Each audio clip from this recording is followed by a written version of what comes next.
एकात्मिक बाल विकास या योजनेमध्ये राज्यामध्ये पूरक पोषण आहार कार्यक्रमाच्या अंतर्गत बालके, गरोदर महिला, स्तनदा माता, कुपोषित बालके इत्यादींसाठी पोषक आहारांचा समावेश करण्यात आलेला आहे। महिलांच्या पोषण आहाराच्या गुणवत्तेत सुधारणा करण्याची गरजही त्यांनी मांडली। त्याबाबत शासन योग्य ती पावले उचलत आहे। सन्माननीय श्री अमोलजी मिटकरी यांनी महिला आयोग मजबूत करण्यासाठी रिक्त पदे भरणे, महिलांवरील अत्याचारावर कठोर कारवाई करणे, महिला बचत गटांना बाजारपेठ उपलब्ध करून देणे आणि महिलांच्या आरोग्य शिक्षणाच्या सुविधा वाढवण्याबाबत महत्त्वपूर्ण सूचना केलेल्या आहेत। याबाबत सविस्तर माहिती मी यापूर्वीच सभागृहाला दिली आहे। तसेच एकात्मिक बाल विकास योजनेमार्फत 1,10,664 अंगणवाडी केंद्राच्या माध्यमातून राज्यात गरोदर महिला, स्तनदा माता यांना पोषक आहार पुरवण्यात येत आहे। सभापती महोदय, सन्माननीय सदस्य श्री सचिनजी आहिर यांनी महिलांसाठी केंद्र आणि राज्य शासनाच्या विविध योजनांची प्रभावी अंमलबजावणी तळागाळापर्यंत पोहोचण्याची गरज अधोरेखित केलेली होती। महिलांवरील अत्याचार रोखण्यासाठी फास्ट ट्रॅक न्यायालय आणि सुरक्षा व्यवस्था अधिक सक्षम करण्याच्या सूचना केलेल्या आहेत। महिलांवरील औद्योगिक क्षेत्रामध्ये महिलांचे वाढते योगदान, तसेच अंगणवाडी सेविका, घरेलू कामगार, कोळीवाड्यातील आणि फेरीवाल्या महिलांच्या प्रश्नाकडेही लक्ष वेधलेले आहे। याबाबत मी सभागृहाला सांगू इच्छिते की माझे शासन महिला, आर्थिक विकास महामंडळ, उमेद इत्यादींच्या माध्यमातून महिलांचे सक्षमीकरण करण्याची कारवाई करत आहे। तसेच घरेलू महिला कामगारांच्या बाबत शासन आग्रही आहे। आतापर्यंत जवळपास 5,000 महिलांना घरगुती भांड्यांचे संच वाटप करण्यात आलेले आहेत। आर्थिकदृष्ट्या दुर्बल महिलांना शासनाचा आधार मिळावा, तसेच मतिमंद मुलांच्या मातांना प्रशिक्षण देऊन सेविका म्हणून संधी देण्याची सूचनाही केलेली आहे। या सर्व सूचनांचा शासन गांभीर्यपूर्वक विचार करून आवश्यक त्या उपाययोजना नक्कीच करेल। उपसभापती तथा सन्माननीय सदस्या डॉक्टर नीलमताई गोरे यांनी राज्याच्या 4थ्या महिला धोरणासाठी सर्व विभागांनी प्रभावी कृती आराखडा तयार करून अंमलबजावणी करावी अशी अपेक्षा व्यक्त केलेली आहे। एकल महिलांच्या समस्यांवर राज्य शासनाने सर्वेक्षण करून विशेष उपाययोजना कराव्यात अशी ही मागणी केलेली आहे। आदरणीय दादांनी सुद्धा एकल महिलांच्या समस्या सोडवण्यासाठी वेळोवेळी बैठक घेऊन आवश्यक त्या सूचना संबंधितांना केल्या होत्या। याचा उल्लेख अर्थसंकल्पीय भाषणात सुद्धा माननीय मुख्यमंत्री महोदयांनी केलेला होता। महाराष्ट्राचे 4थे महिला धोरण लागू करण्यात आलेले आहे। हे धोरण लवचिक स्वरूपाचे असून त्यामध्ये काळानुरूप बदल करण्याची तरतूद करण्यात आलेली आहे। या धोरणाच्या प्रभावी अंमलबजावणीसाठी उच्चस्तरीय समिती गठीत करण्यात आली असून विभागनिहाय कोणत्या विभागाने किती दिवसात कारवाई करावयाची आहे याबाबत तरतूद करण्यात आलेली आहे। ग्रामीण भागातील महिलांचं जीवन अधिक सुकर व्हावं या उद्देशाने राज्याचे प्रथमच आदिशक्ती अभियान राबवण्यात येत आहे। या अभियानाच्या माध्यमातून प्रत्येक गाव बालविवाह मुक्त, अत्याचार मुक्त करण्याबरोबरच मुलींचे शाळा सोडण्याचे प्रमाण कमी करणे हा उद्देश आहे। या अभियानामुळे गावातील महिलांचे जीवन अधिक सुरक्षित, सन्मानजनक आणि सुलभ होण्यास निश्चितच मदत होणार आहे।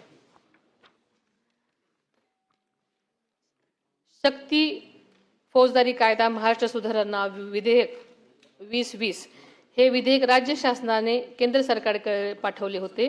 मात्र 1 जुलै 2024 पासून भारतीय न्याय संहिता लागू झाल्यामुळे पूर्वीचे हे विधेयक परत घेण्यात आले आहे।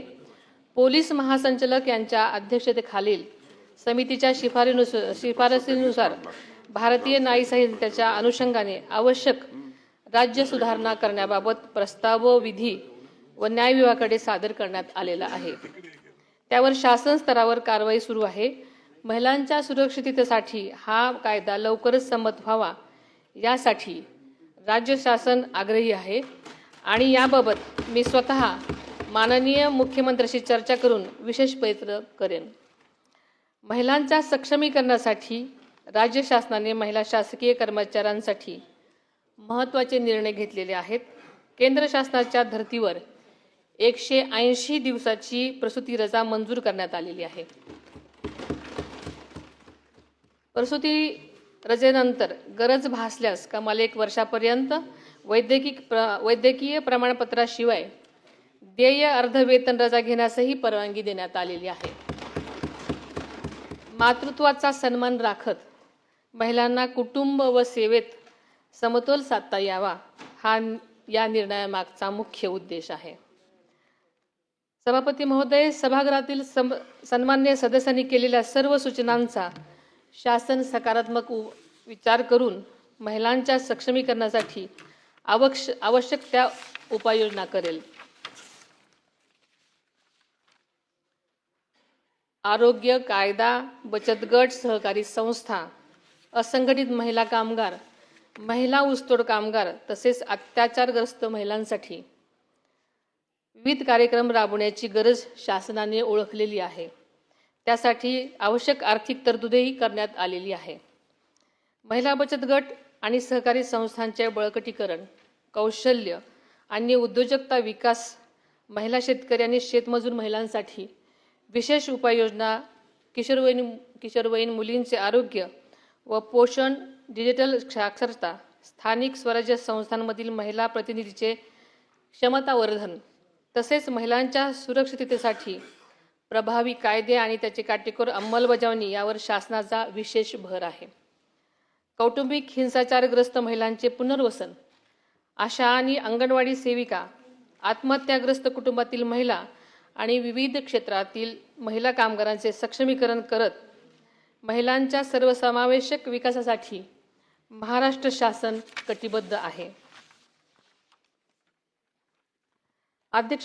सभापती महोदय, महिलांचं सक्षमीकरण म्हणजे केवळ सक्षमीकरण नाही, तर त्यांचं सामाजिक, सांस्कृतिक, मानसिक सक्षमीकरण झालं पाहिजे. त्यांचा मानसिक आधार, बळ दिलं गेलं पाहिजे याची जाणीव सरकारला आहे. त्या दृष्टीने सरकार काम करत आहे. महाराष्ट्राचे पहिले मुख्यमंत्री स्वर्गीय यशवंतराव चव्हाण साहेबांनी अत्यंत समर्पक शब्दामध्ये म्हटलं आहे की जेव्हा स्त्रीमध्ये बदल होत जातो तेव्हा समाजातही बदल होणे अटळ आहे. समाज बदलाची प्रतिक्रिया ही स्त्रीच्या बदलात प्रतिबिंबित होत असते. त्यामुळे स्त्री ही समाज बदलाची इंडेक्स असते. आदरणीय चव्हाण साहेबांच्या विचारामध्ये समाज परिवर्तनाचं अत्यंत गहन तत्व दडलेलं आहे. यंदाचे वर्ष आंतरराष्ट्रीय महिला शेतकरी वर्ष म्हणून साजरं केलं जात आहे. शेती आणि ग्रामीण अर्थव्यवस्थेमध्ये महिलांचे योगदान पूर्वीपासूनच अत्यंत मोलाचं आणि महत्त्वाचं आहे. शेतीतील मेहनत, कुटुंबाची जबाबदारी आणि समाजातील भूमिका या तिन्ही स्तरावर महिला उत्कृष्टपूर्वक काम करत असतात. 4 दिवसापूर्वीच राज्याचा अर्थसंकल्प माननीय मुख्यमंत्री महोदयांनी विधानसभेमध्ये सादर केला. त्या अर्थसंकल्पामध्ये महिलांच्या सर्वांगीण विकासासाठी आणि सक्षमीकरणासाठी मोठ्या प्रमाणात तरतुदी करण्यात आल्या आहेत. त्याबद्दल मी मनापासून त्यांचे आभार मानते.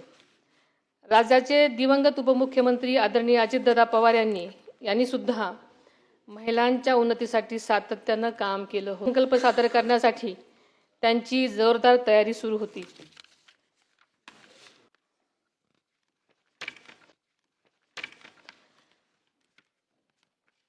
सभापती महोदय, शेवटी आंतरराष्ट्रीय महिला दिनाच्या निमित्तानं राज्यातील सर्व माता भगिनींसह त्यांच्या पाठीशी ठाम उभ्या राहणाऱ्या प्रत्येकाला मनापासून मी शुभेच्छा देते. महिलांच्या सक्षमीकरणासाठी महायुती सरकार कटिबद्ध असल्याची ग्वाही देते. माननीय सभापती महोदय, आपल्या ग्रामीण मातीतून आलेल्या कवयित्री बहिणाबाई चौधरी यांनी स्त्रीच्या कष्ट, धैर्य आणि जिद्दीच्या अत्यंत साध्या पण प्रभावी शब्दात वर्णन केले आहे. त्या म्हणतात, अरे संसार संसार जसा तवा चुल्यावर, आधी हाताला चटके तेव्हा मिळते भाकर. आपल्या सगळ्याला हे माहिती आहे, पण त्यांचा अर्थ खूप खोल आणि सखोल आहे. या ओळीमध्ये स्त्रीच्या सहनशीलतेची, कष्टाची, सृजनशक्तीची ताकद दडलेली आहे. आजची स्त्री अशा जिद्दीने संकटांना सामोरी जात स्वतःचा, कुटुंबाचा आणि समाजाचा विकास घडवत आहे. याच विचारातून महिलांना सन्मान, संधी आणि सुरक्षितता देणारा समाज घडवण्याचा आपला संकल्प अधिक दृढ करूयात, असं आवाहन करते आणि आज थांबते. धन्यवाद. जय हिंद, जय महाराष्ट्र.